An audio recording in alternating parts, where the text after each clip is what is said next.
As we're getting into, we've got COVID and we also have the winter time. And when you mix both of those, you have a huge uptick in divorces. Now, before you get to the divorce process, which is a sad, awful situation, you want to make sure you're protecting your assets with a prenuptial agreement. What can you tell us about the prenuptial agreement, why it's so vital, and also how long does it take to get this thing done?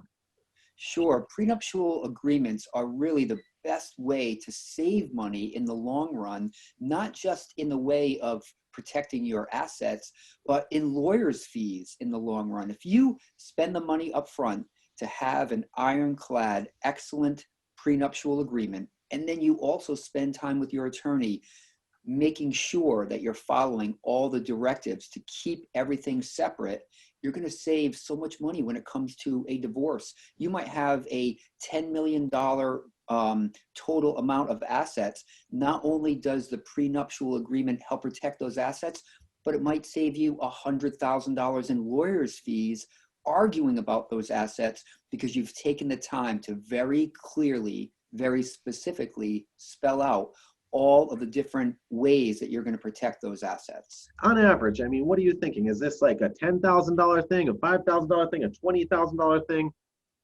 Yeah, so good question.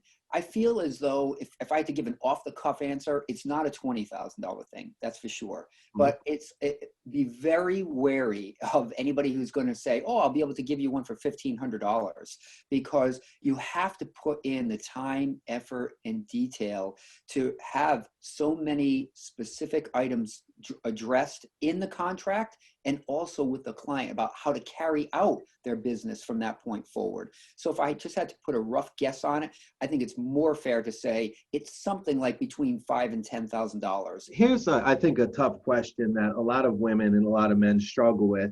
You're going to get married. It's a blissful time, right? How the heck do you broach that subject? Hey, by the way, I want you to sign this. In order to broach it, I think you have to do it in a very diplomatic manner. But the way of approaching it is not, I'm coming to you to hoard my assets.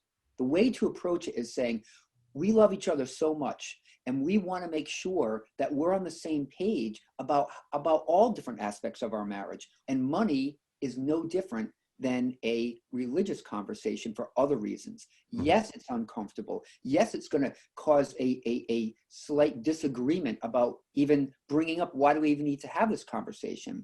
But when you explain that while we are in love, while we are both trying to be fair to each other, while we are both now acting from a place of love and agreement, now's the time to say, if things don't work out, we now know what the real fair way is to divide up this marital estate. It doesn't necessarily mean that the person who's signing off on it isn't getting anything.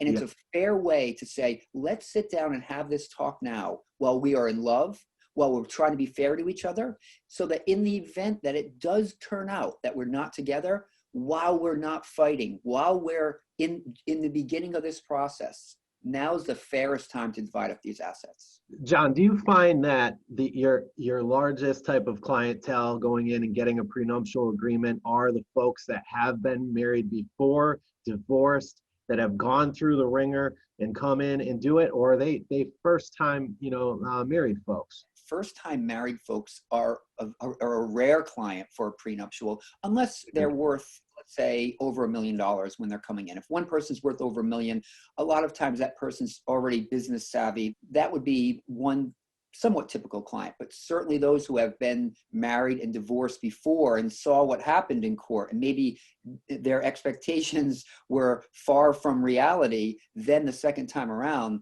then they have a prenuptial agreement. Let's say somebody goes to prepare a prenuptial agreement and their other half says, absolutely not.